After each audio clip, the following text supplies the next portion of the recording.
Numa época em que todos produzem notícia, cabe ao jornalismo ir mais longe.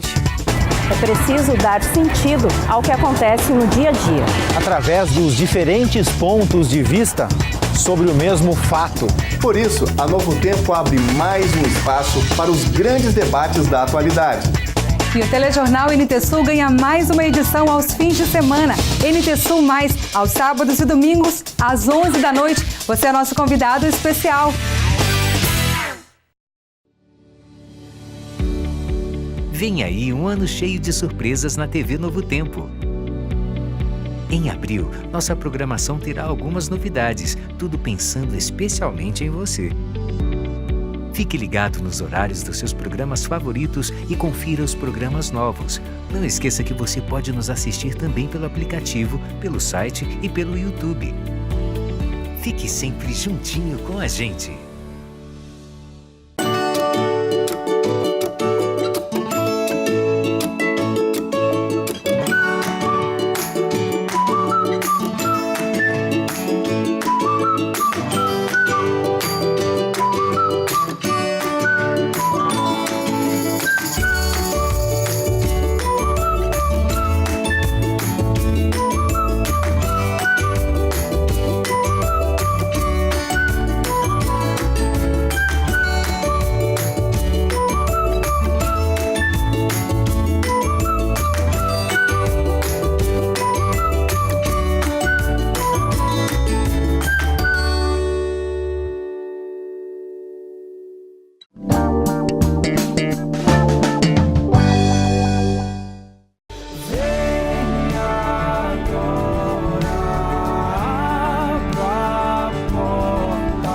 Eu oro para que essas canções alcancem gente como eu, gente que já teve medo de Deus, tinha medo de confessar, de se assumir,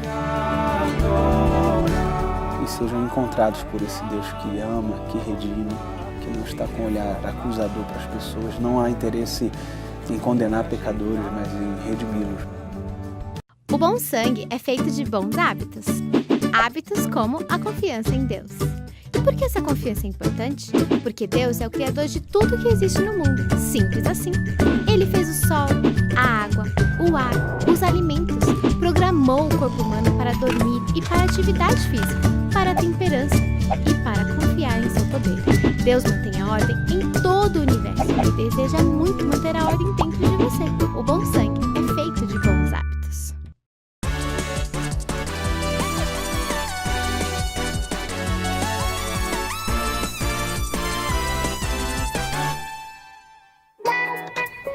Olá, boa noite.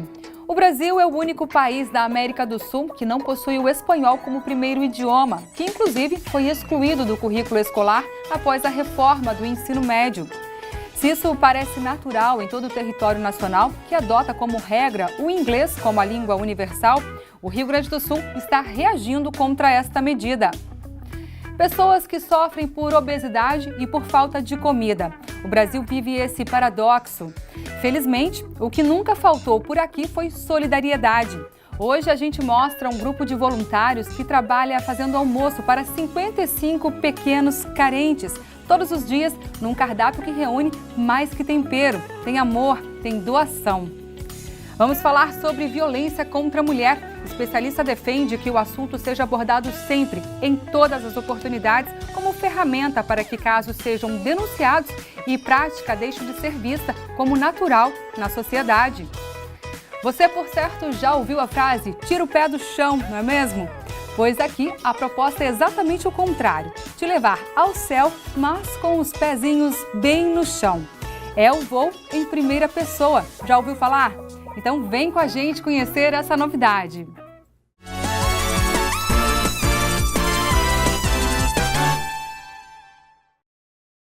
Voar sem tirar os pés do chão é possível? Pois para o engenheiro elétrico Paulizan Gravina é possível sim, viu? De família de aviadores, ele desenvolveu um equipamento para voar com os pés no chão e levou nossa equipe para um passeio super especial, um voo com visão em primeira pessoa.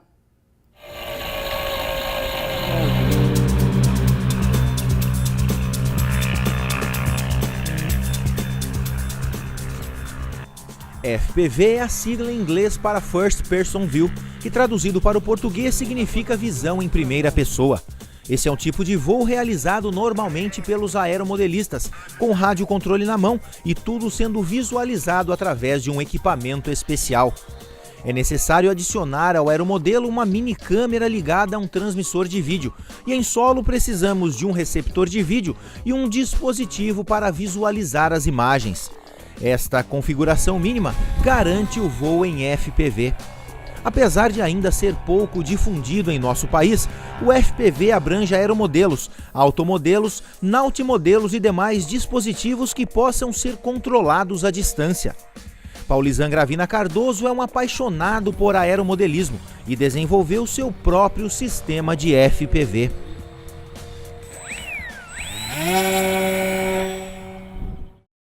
Voo é como se fosse com realidade virtual.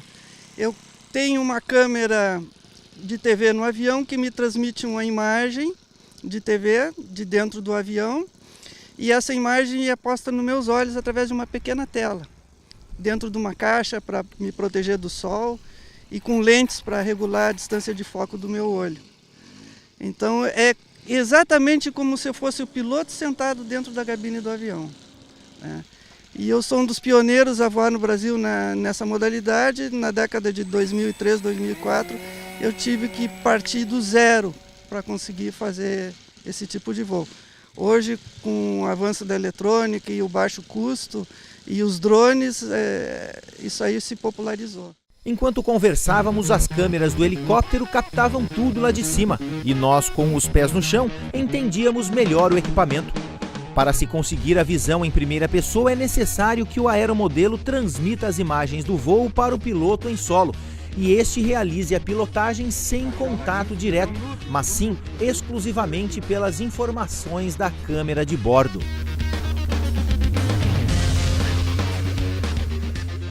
O helicóptero ele tem um receptor de rádio aqui, né?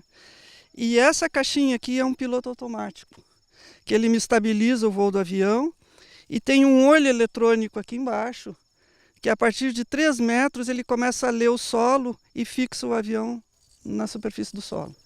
Esse é um tipo de equipamento que me auxilia no voo desse avião em FPV. Mas pode ser utilizado para praticantes iniciantes? Pode ser usado e deve ser usado com iniciantes, né? Aqui eu tenho a câmera, que é o meu controle de visão. Eu tenho a posição de tilt na câmera, mas eu não tenho a posição de pan. No helicóptero não precisa a posição de pan. Eu controlo pelo rotor de cauda do helicóptero. Tudo isso é visto por esse óculos especial aqui? Isso, tudo isso é visto pelo óculos, né? Mesmo com a facilidade de ver tudo lá de cima e de ser o criador do equipamento, os acidentes não são descartados, principalmente quando se tem uma árvore no caminho.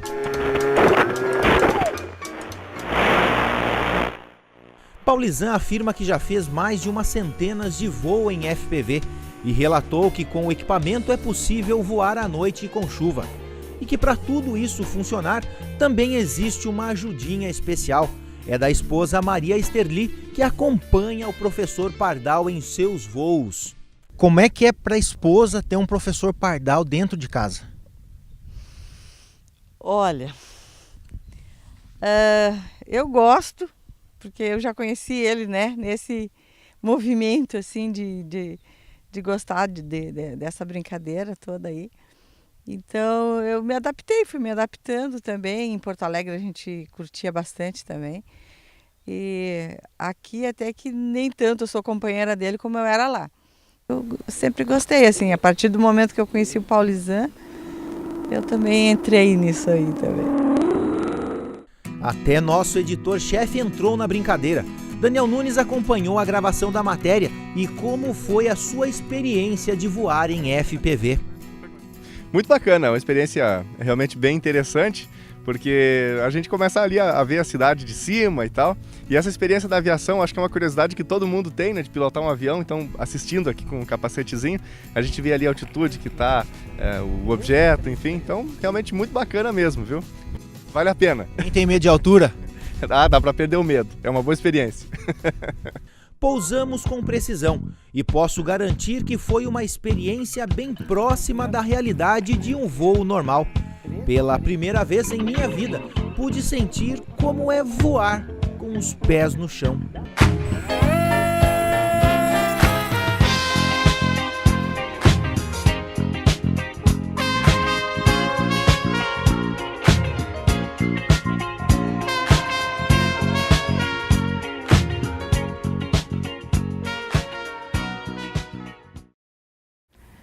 Gente que faz a diferença na sociedade, que se doa. São pessoas que trabalham voluntariamente para dar alimento a crianças carentes. 55 meninos e meninas ganham almoço e algumas pitadas de amor de segunda a sexta-feira. A receita deste cardápio você vai conhecer agora na reportagem da Gabriela Belo. Vocês vão conhecer o trabalho voluntário de mulheres de Cachoeira do Sul que levam alimento e muito amor a 55 crianças. Começamos bem, mas sem atrapalhar a fila, né, tia? Entendi, amiguinha. Que tem na sopa do neném? Que tem na sopa do neném? Para nós é uma alegria muito grande, porque hoje eu estou representando, mas minhas amigas também, a Flaviane, a Suelen, a Rose, também estão no projeto desde o começo comigo. E a gente é um projeto movido pelo amor, porque a gente trabalha com essas crianças faz tempo, conhecem, eles sabem que realmente eles precisam dessa ajuda para serem adultos saudáveis, adultos felizes, né? Então, um projeto que a gente faz com muito amor mesmo. Por que abraçar esse projeto? Por que estar junto com essas meninas? Porque a gente faz o trabalho com eles semanal. E como a gente viu que parou e a gente sabe que eles realmente sentem fome, que eles precisam desse alimento, a gente não teve como não abraçá-los e continuar, porque a gente conhece cada um deles, né? A gente já tinha esse contato com eles. Então foi bem automático, assim, o convite da Márcia veio e a gente disse, não, a gente não vai poder deixar de fazer esse trabalho. Grupo que desde novembro de 2017 estava trabalhando para ver este resultado. Ver estas bocas cheias de alimento, mãos segurando pratos com arroz, feijão, carne, salada e muitas pitadas de amor, porque é com este tempero que as gurias dão ainda mais sabor. Segredinho de chefe. Como que é fazer esse trabalho voluntário? É muito bom, né? Só assim as crianças têm onde se alimentar e graças a Deus pela vida da Cátia e do pastor que abriram aqui de novo, né? Que a gente estava bem preocupado, assim, porque as crianças andavam na rua, né? Muitos pedindo aí nas casas e era essa a nossa preocupação. Mas graças a Deus que até aqui Deus tem nos ajudado e colocou uma pessoa para ir à frente desse trabalho. Isso é muito gratificante. E a comida é como? É boa. Gostosa? Sim. E aí de tarde vai pra onde? Pro colégio. Então tá, bom almoço pra ti. Obrigada. A Paula também é voluntária e, além de ajudar na cozinha, faz o controle da lista de presença. A Cátia tem o controle, se vem todos os dias, vem nos dias certos. E aí, se falta alguém, vocês entram em contato? Ela disse que com 15 dias não aparecer, ela entra em contato com as crianças, porque eles não estão vindo. E é importante isso que a menina falou, porque ela vai também para a escola de tarde, ou alguns estão na escola de manhã. Amanhã vão em casa, larga a mochila e vem. Até uns vêm de mochila, já nem vão em casa, largar as mochilas. Precisa estar matriculado para receber. Cadastro, ela pede o cadastro de todas as crianças. E tu gosta de vir aqui? Uhum. Por quê? Ai. Pra quê? Pra almoçar?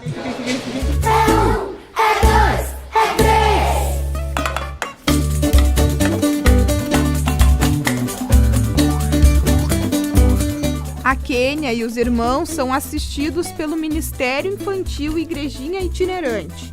Juntos, os gêmeos recebem, além do carinho das voluntárias, toda a atenção da irmã. A comida daqui é boa.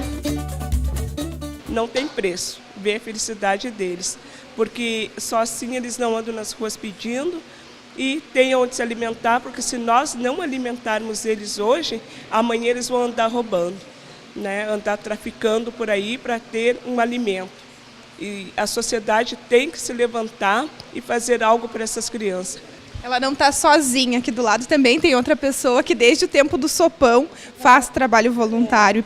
É voluntária, né? Agora estou aqui com a Márcia, tá ajudando, porque a gente via essas crianças na rua, louco de fome, né? Sentado na beira da calçada sem comer. Aí depois que eles vieram para cá, estão agradecendo nós todos os dias, a dona Cátia. E nós agradecemos ela pela força que ela está dando para essas crianças. Já é a segunda semana de trabalho. E eles vêm comer, E saem com a barriguinha cheia, faceiro. Segunda a sexta, então, vocês estão aqui abrindo as portas e aguardando eles sempre com uma comidinha gostosa, mas principalmente com sabor, com bastante amor. Com bastante amor e incentivando eles a ser pessoas melhores, para eles não estarem na rua, para eles estudarem. Então, tudo isso a gente faz com muito carinho para que eles sejam, no futuro, pessoas melhores. Qual é o cardápio de hoje? Batata doce, salada, mandioca, carne, feijão e arroz. As meninas contaram que a despensa está cheia, mas que dá conta para cerca de 2 semanas. Depois disso, quer aproveitar o espaço, fazer um apelo à comunidade? Com certeza. Assim, a gente precisa, periodicamente, de arroz, feijão, alimentos não perecíveis e carne. Nós temos 3 pontos de arrecadação, que é aqui na sede do refeitório, que é na rua Henrique Miller, 578. Ou as doações podem ser deixadas lá na sede da Assembleia de Deus, na rua Marcílio Dias, esquina com a Ricardo Chaures, ou então no posto SW. E todos os lugares têm lugar para refrigeração. Se quiser levar carne, pode levar, que tem onde armazenar para ela não estragar. Que isso é o que vocês estão necessitando neste momento mais. A gente usa 5 quilos de carne por dia, então é bastante carne. 4 quilos de arroz, são 3 quilos de feijão. E mais todo o que vem do Mesa Brasil, né, que vem os hortifrutis, vem chuchu, vem mandioca, cenoura, beterraba, vem toda a série de mantimentos. Esses alimentos costumam ir, a pessoa que tem no seu pomar o excedente doa para o Mesa Brasil, mas também pode vir diretamente aqui na sede trazer fruta da época do ar, né? Com certeza. Esses dias nós recebemos a doação de limão, e mandioca também de um pomar que o pessoal sobrou, eles nos trouxeram. E com certeza, se exceder para nós, se a gente receber uma doação grande, a gente vai repassar para o Mesa Brasil, para ele repassar para os outros lugares também. Pastor, tem um projeto bem maior vindo aí, né? Exatamente. Nós começamos, toda planta para ela crescer sadia, ela precisa nascer pequena, né? É como um ser humano. Então nós começamos com as crianças, alimentando principalmente 30, era o nosso pensamento, já estamos com 55 no total. Então o projeto futuro é também acolher o cidadão de rua, né? No momento as crianças e futuramente o cidadão de rua. Vocês querem ter um espaço, inclusive, para essas pessoas poderem tomar banho? Nós queremos criar daí um estabelecimento para essa finalidade. Isso aqui tudo é coisa emprestada da igreja para começo. Aí nós vamos então fazer uma casa para essas finalidades. Então vai ter área de banho, vai ter área de alimentação, vai ter área também para palestras, para essa finalidade. Para atender as pessoas que estão em situação de rua. Exatamente. Então esse é um projeto que ainda está na cabeça, né? Já está indo para o papel e daqui a pouco ele vai se tornar em prática. A lista de presença do Ministério Infantil está com 55 nomes. De segunda a sexta-feira, como disse a Kátia, tem sido assim há 2 semanas, quando esta primeira etapa do projeto saiu do papel. Por que fazer esse trabalho? Porque eu gosto. Eu gosto. A gente está transmitindo amor para eles, a gente está dando um exemplo de solidariedade, de carinho, então a gente quer que futuramente eles repliquem, né, as nossas atitudes, porque se cada um faz um pouquinho, a gente faz bastante coisa, né? Porque sozinhos a gente não faz nada, mas quando várias pessoas se unem para fazer o bem acontece, né?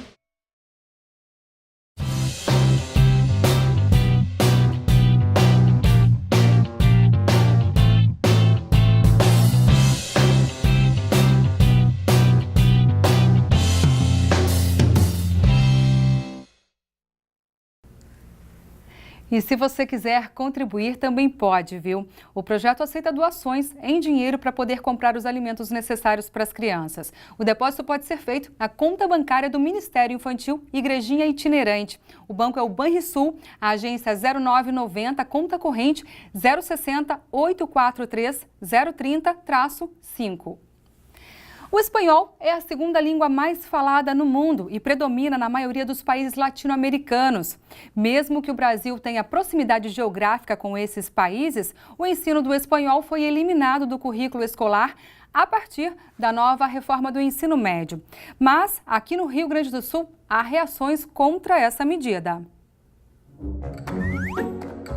Tu hablas espanhol? Do you speak English? Ou você só fala português? Se depender do incentivo inicial vindo dos bancos escolares, os estudantes brasileiros falarão, além da língua portuguesa, o inglês.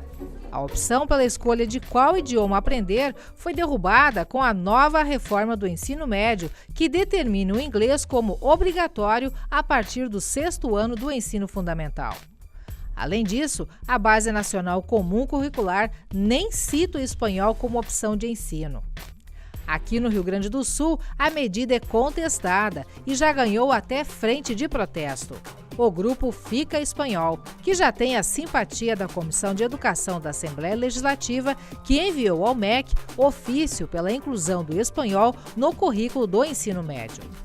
Uma proposta de emenda constitucional que torna novamente obrigatória a oferta do idioma no Rio Grande do Sul também foi protocolada pela deputada Juliana Brizola por sugestão do grupo. O Brasil ocupa posição estratégica junto a países onde o espanhol predomina, mas aqui poucos são bilíngues e os que são apostam no inglês como segundo idioma. Mas, apesar disso, a valorização e incentivo do aprendizado da língua espanhola pelos brasileiros tem muitos outros adeptos. O Rafael é professor de línguas, fluente em 6 idiomas e proprietário de uma escola. Ele confirma a tese de que o inglês é tido como idioma universal e passaporte de comunicação na maioria dos países. Mesmo assim, ele defende o espanhol como opção. Realmente, o pessoal valoriza, as empresas, as universidades no mundo globalizado valorizam mais a língua inglesa, porém eu acredito muito que o espanhol ainda seria a segunda opção, digamos, se for a segunda opção, que eu acho que vale a pena realmente optar pelo espanhol, porque, como eu falei, vantagens cognitivas, o bilíngue, né, que quem estuda uma segunda língua tem uma vantagem, por exemplo, de melhor raciocínio, melhor desempenho em tarefas, né, de atenção, de resolução, né, de problemas, dá mais flexibilidade mental. Então, embora todo mundo considere a língua inglesa como a língua número 1 na comunicação mundial, eu acho que a língua espanhola também merece seu lugar no mundo.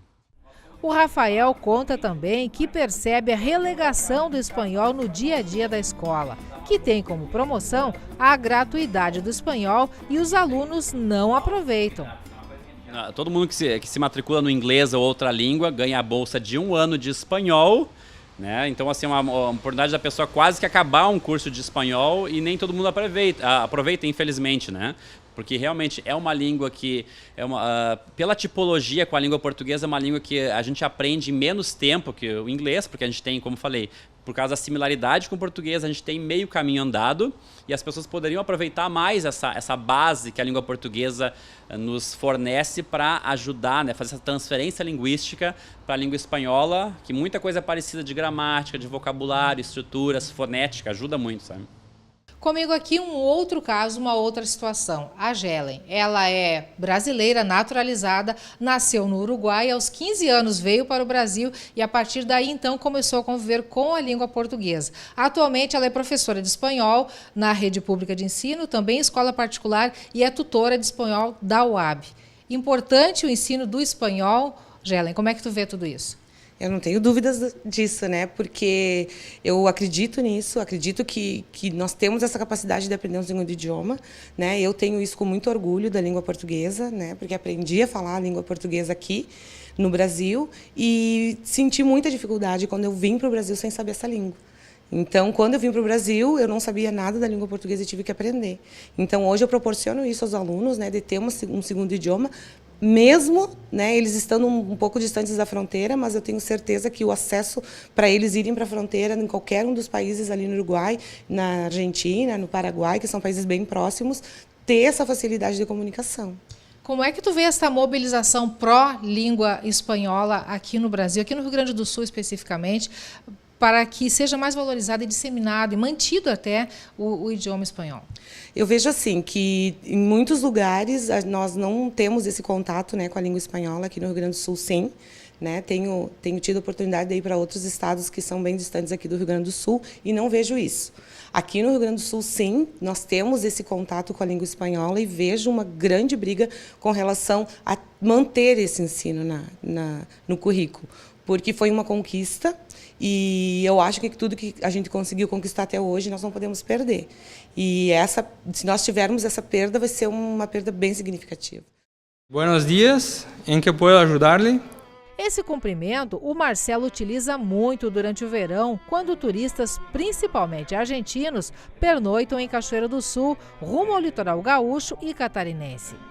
Filho de mãe uruguaia e pai brasileiro e natural de Livramento, ele convive com os 2 idiomas desde que nasceu.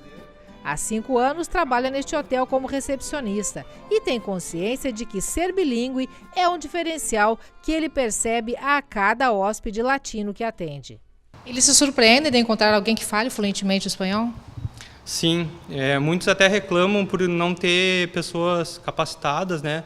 Eles entendem até a boa ajuda que o pessoal quer dar para eles, tentando falar um portunhol assim meio atrapalhado.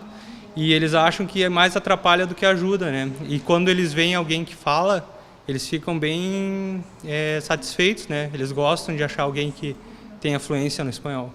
O Marcelo se refere ao que chamamos de portunhol. Parece que é, mas não é.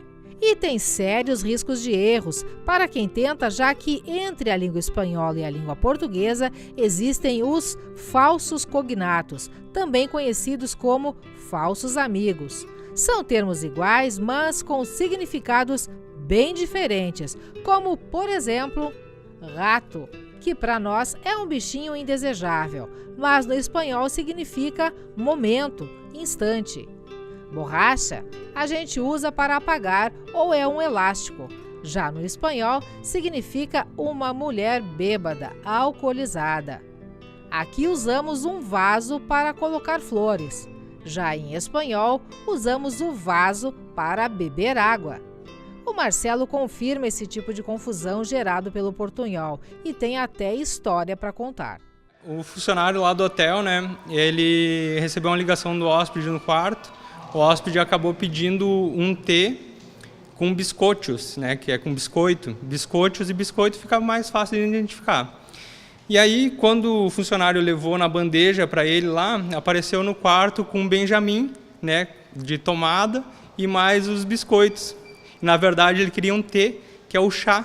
Ele queria um chá com biscoitos e não ter um Benjamin.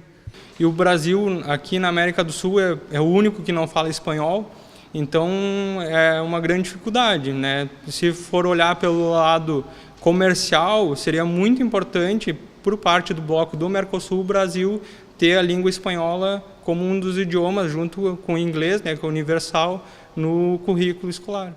E esse contato do Mercosul, né, esse livre acesso que nós temos com os países do Mercosul, eu acho que nada mais justo do que todo mundo pudesse falar o espanhol.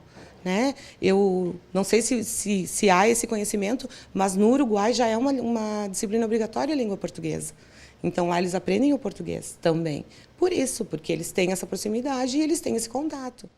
E quando nos despedimos do Marcelo, ele capricha no espanhol. Afinal de contas, vai que algum irmão esteja nos assistindo, né? Bom dia, que todos tenham as bendições de Deus em suas vidas.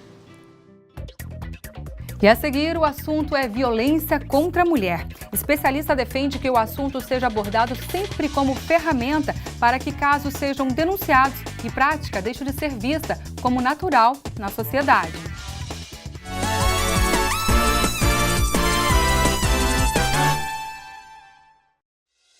A Novo Tempo está crescendo com você e para 2018 temos novas metas a alcançar. Queremos implantar na TV a alta definição em HD, construir um novo prédio para atender o crescimento da Escola Bíblica, Anjos da Esperança e demais departamentos. Desejamos lançar o DVD Está Escrito O Convite, o DVD Paulo, Mensageiro da Cruz e mais 2 estudos bíblicos com temática jovem e sobre o fim do mundo. Temos a intenção de lançar o aplicativo NT Play e também um novo programa que vai tratar sobre longevidade e o processo de envelhecimento.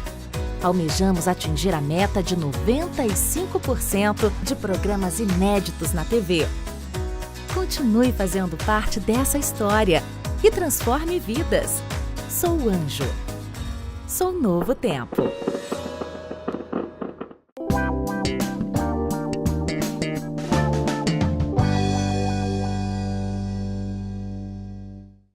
Você deseja receber áudios, vídeos, novidades, entre outros conteúdos em seu celular? Acesse agora adv.st/Rádio Novo Tempo. Clique no ícone do WhatsApp, siga as instruções e pronto! Entraremos em contato com você. Rádio Novo Tempo, a esperança agora em seu WhatsApp. No Anjos da Esperança desta semana. Eu sempre tive uma curiosidade, vamos dizer assim, um desejo, um anseio de conhecer mais de Deus, né? De saber mais, né? De buscar as coisas de Deus. A palavra de Deus, ela precisa ser divulgada. E eu acho que o mais legal que eu acho no Novo Tempo é a questão das pessoas pensarem. Eles não te colocam o evangelho, assim, vamos dizer, goela abaixo, né? Ele leva a pessoa a pensar, né? Eu acho que isso que é muito importante. Você examina, você conhece a palavra, né? Você vai seguir a Deus por escolha, porque você escolheu aquilo, você está sabendo o que você está fazendo, né? Também, né? Anjos da Esperança, todas as quintas, inéditos, às 21 horas.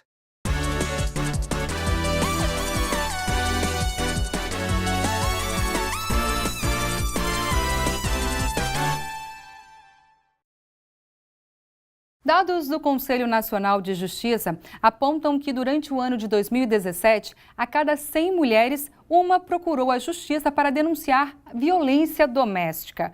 A doutora Estela Meneghel, que também é professora e pesquisadora da Universidade Federal do Rio Grande do Sul e já se tornou referência no tema, conversou com nossa equipe. Uma das práticas que ela defende é de que se deve falar sempre e cada vez mais sobre isso como forma de promover transformação e mudanças.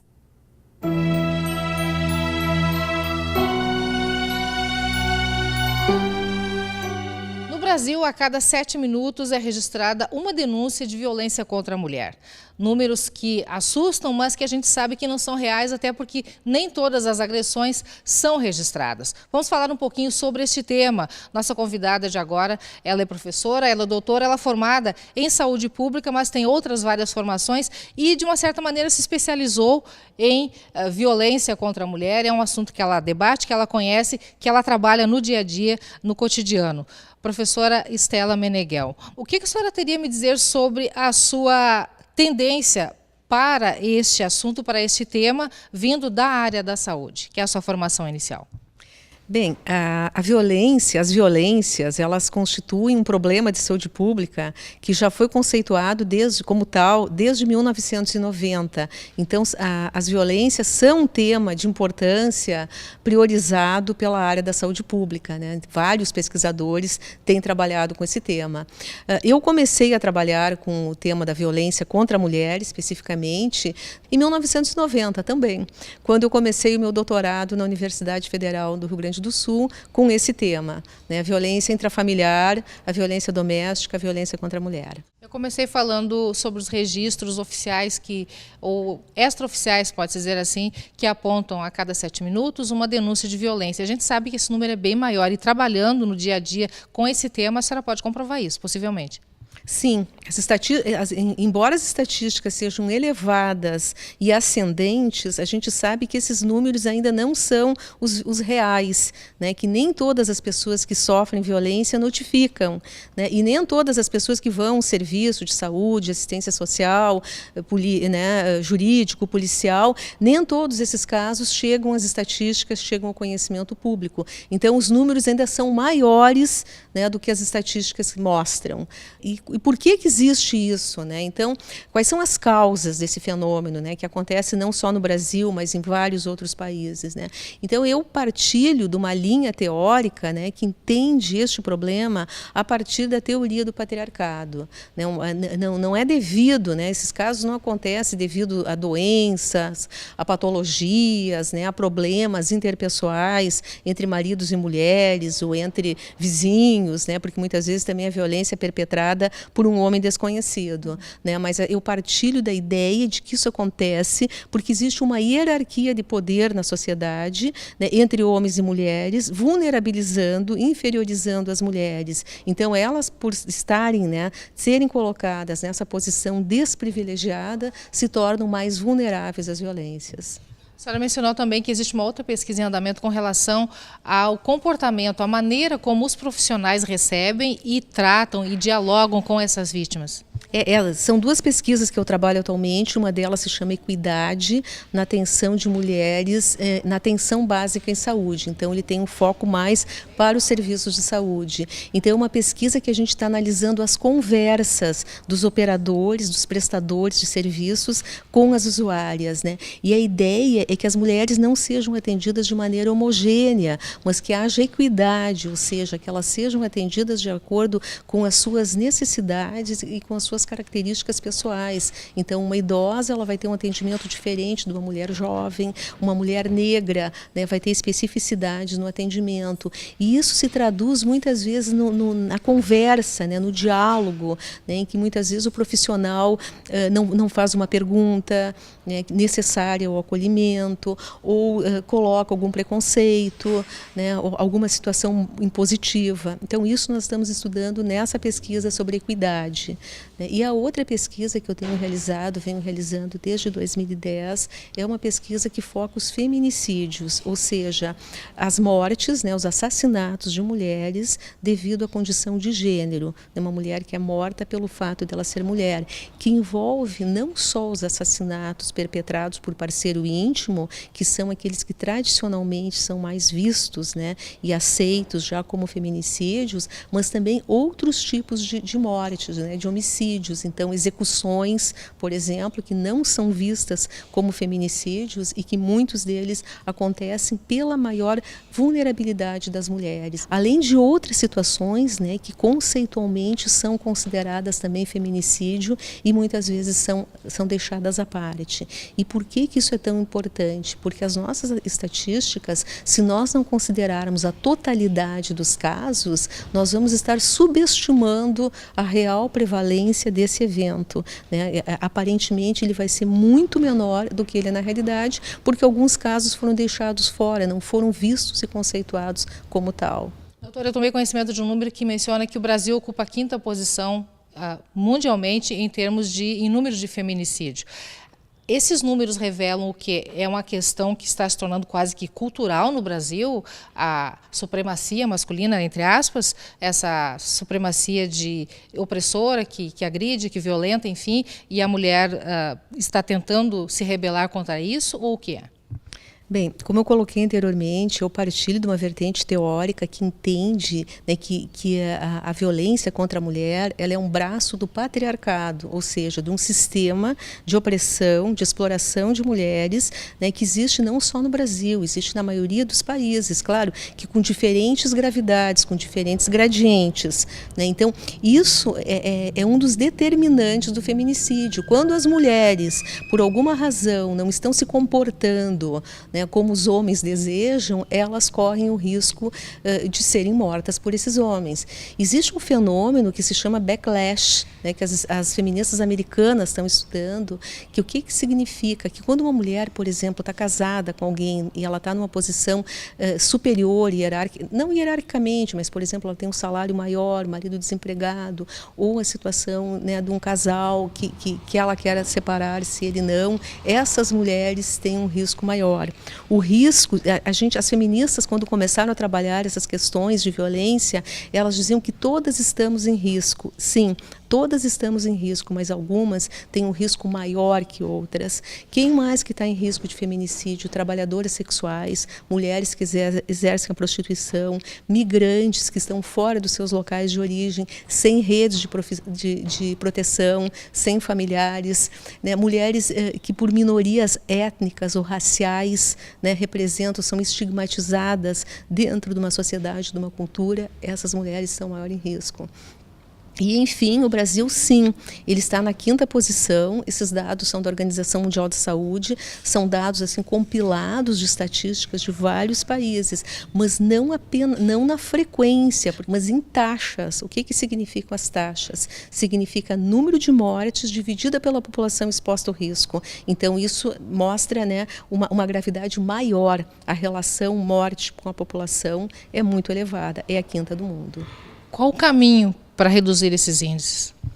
O caminho para reduzir esses índices, as sociedades mais igualitárias são menos violentas, não só em relação contra as mulheres, mas em relação a quaisquer violentas. E nós somos um país extremamente desigual e que nesses últimos 2 anos, né, as desigualdades estão aumentando de forma dioturna, eu diria. Então, assim, o caminho é uma sociedade mais igualitária, uma sociedade que as mulheres, né, homens e mulheres tenham acesso à escola, né, ao trabalho, né, e isso vai tornando a sociedade paulatinamente mais igualitária e mais respeitosa com os seus membros, né, inclusive os mais frágeis, né.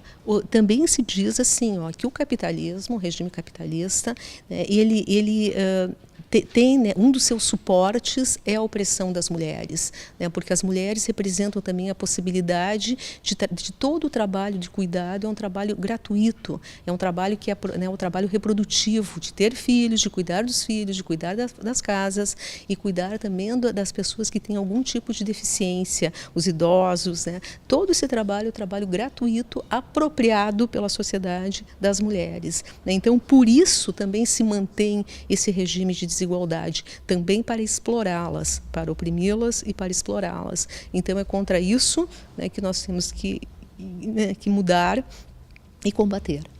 A senhora defende a teoria de que quanto mais se fala sobre o assunto, mais possibilidade se tem de promover transformações. Sim, nós fizemos recentemente lá na URGS um seminário que a gente chama Rotas Críticas, Feminicídios, precisamos falar sobre isso. Sim, esses temas precisam ser falados, ventilados, conceituados em todos os fóruns, né? As pessoas têm que ser esclarecidas, têm que ser debatidos e discutidos, né? Precisamos realmente falar sobre isso, né? Não só o feminicídio, que seria, digamos, o corolário, seria o ponto máximo da violência contra a mulher, mas quaisquer formas de violência, desigualdade, preconceito e discriminação precisam ser faladas e ser debatidas na sociedade, sim.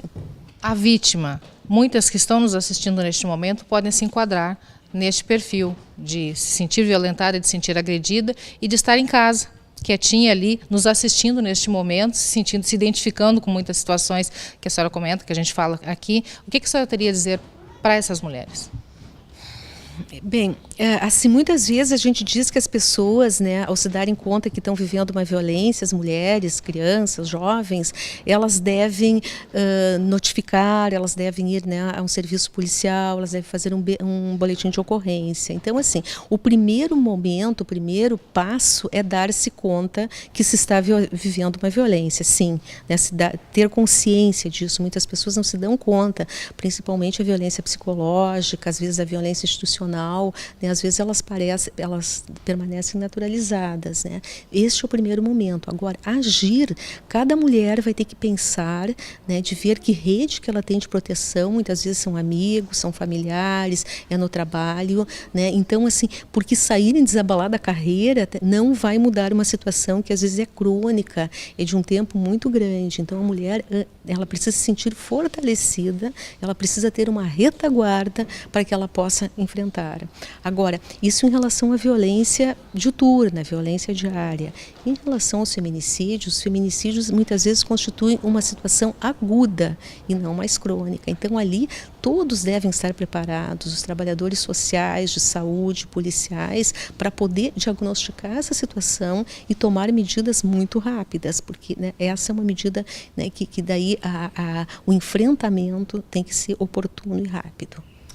Antes de nós encerrarmos uma abordagem diferenciada, essa semana tomou conta das redes sociais uma campanha desenvolvida e lançada lá em São Leopoldo, na cidade de São Leopoldo, pela Prefeitura, pela uma Secretaria de Políticas Públicas, se não me engano, que fala sobre a questão do estímulo à violência através das letras de músicas. É uma campanha, a gente está vendo imagens aí, que tomou conta das redes sociais, onde letras de músicas, e assim, de músicas não só de agora, mas músicas de década de 30, 40, enfim, músicas mais atuais, que em determinados trechos incitam a violência e que as pessoas cantam naturalmente.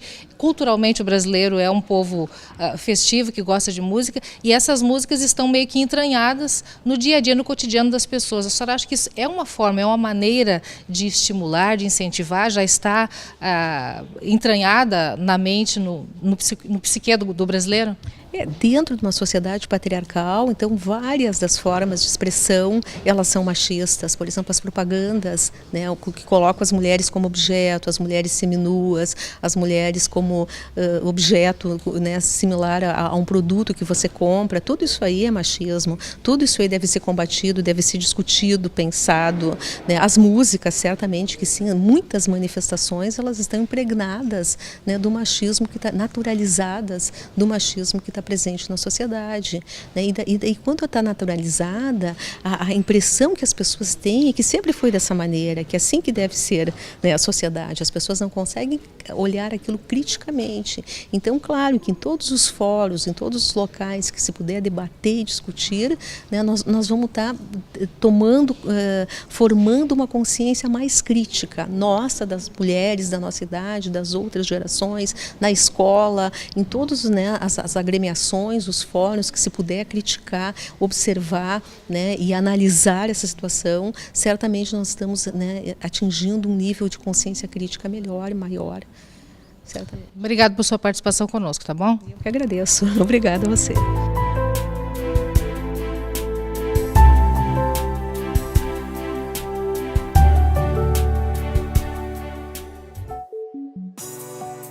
O NT Sul Mais fica por aqui. Uma boa noite para você. A gente se vê.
Venha louvar com a gente, Adoradores 3. Garanta já o seu.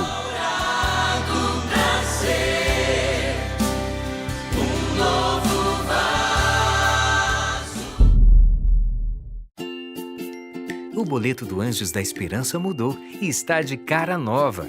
Logo no início, você já vê o mês da doação em destaque. O nome também mudou, agora se chama Boleto Proposta. Fazendo o pagamento até o vencimento, você poderá pagá-lo em qualquer agência ou lotérica. Após essa data, somente no Banco Bradesco ou correspondentes bancários em até 59 dias. Infelizmente, para cada boleto não pago pelo doador, a Novo Tempo terá um custo por ele, mas nada será cobrado do doador. Fique tranquilo. Ah, a quantidade dos boletos no carnê também mudou. Agora são apenas 6 parcelas. Pronto, a cara mudou sim, mas a missão continua a mesma. Sou Anjo, sou Novo Tempo. Toda semana eu estou aqui com você na TV Novo Tempo apresentando o programa Além dos Fatos. Analisamos fatos, notícias que ocorrem no Brasil e no mundo e daí tiramos alguma lição importante para a nossa vida, buscando na Bíblia sempre uma palavra de esperança ao seu coração. Todas as segundas e quartas-feiras, às 10 da noite, além dos nossos horários alternativos. A gente se vê.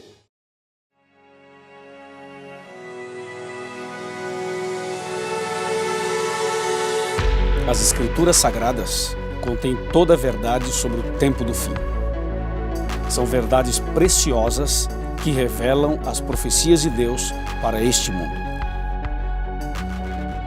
É por isso que o projeto Anjos da Esperança apoia o programa Arena do Futuro, para que mais pessoas conheçam as profecias bíblicas e se preparem para a volta de Jesus. Seja um anjo da esperança, ligue para 0 Operadora 12 21 27 30 30 ou acesse o nosso site. Sou Anjo, sou Novo Tempo.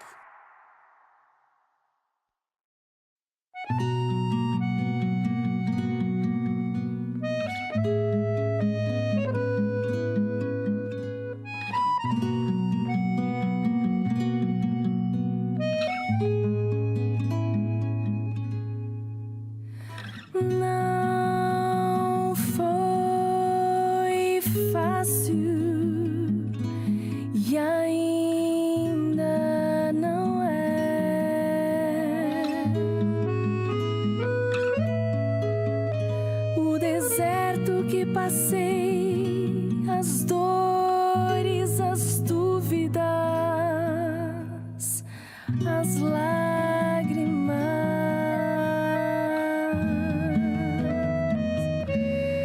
Mas não faltaram sombra e água fresca durante o dia. Não faltaram luz e calor nas noites frias. Eu sei, não foi fácil e ainda não é.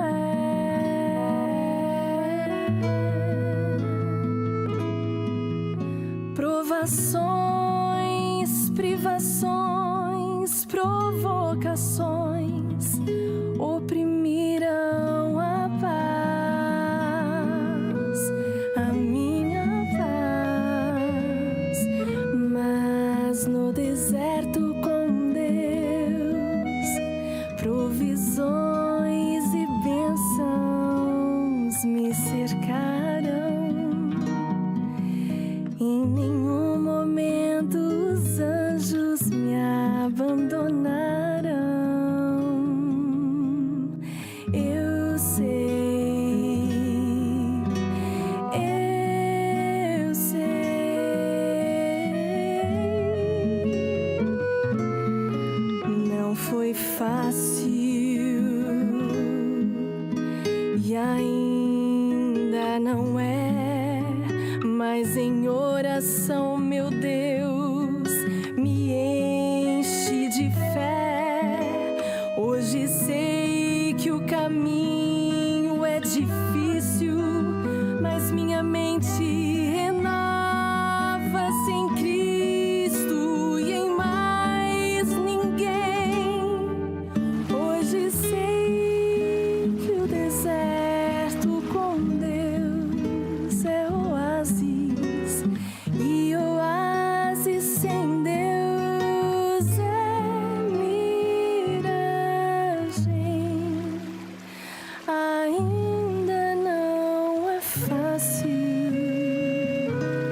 sigo e venço.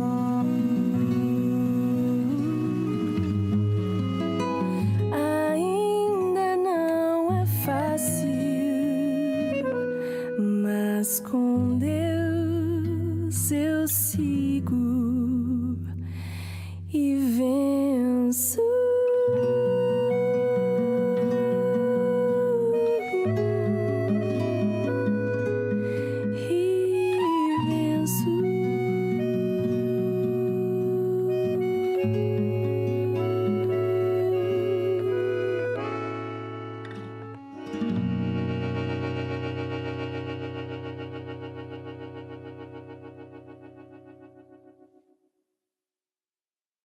Comendo lavagem, jogado no chão, eu troquei tudo por ilusão. Saudade do pai, saudade do amor, saudade de tudo que o ego roubou.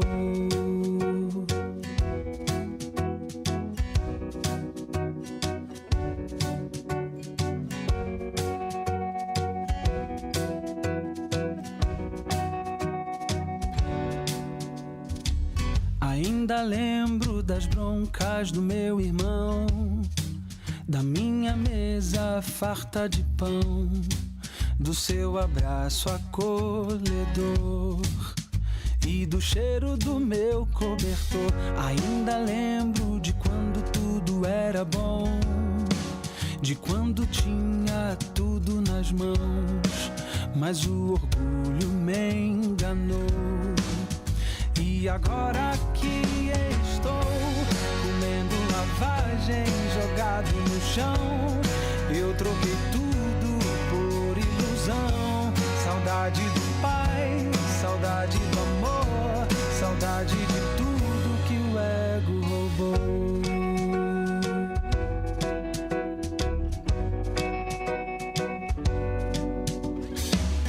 Ainda lembro das broncas do meu irmão, da minha mesa farta de pão, do seu abraço acolhedor e do cheiro do meu cobertor. Ainda lembro de quando tudo era bom, de quando tinha tudo nas mãos, mas o orgulho me enganou.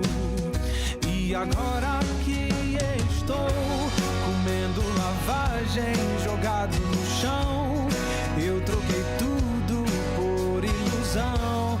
Saudade do pai, saudade do amor, saudade de tudo que o ego roubou. Comendo lavagem, jogado no chão, eu troquei tudo por ilusão. Saudade do pai, saudade do amor, saudade de tudo, tudo. Mas de longe me avistou, correu e me abraçou. Uma festa preparou.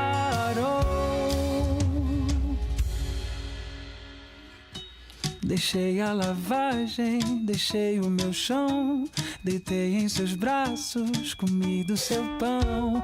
De volta pro pai, de volta pro amor, de volta pra tudo, tudo. Deixei a lavagem, deixei o meu chão, deitei em seus braços, comi do seu pão. De volta pro pai, de volta pro amor, de volta pra tudo que o ego roubou.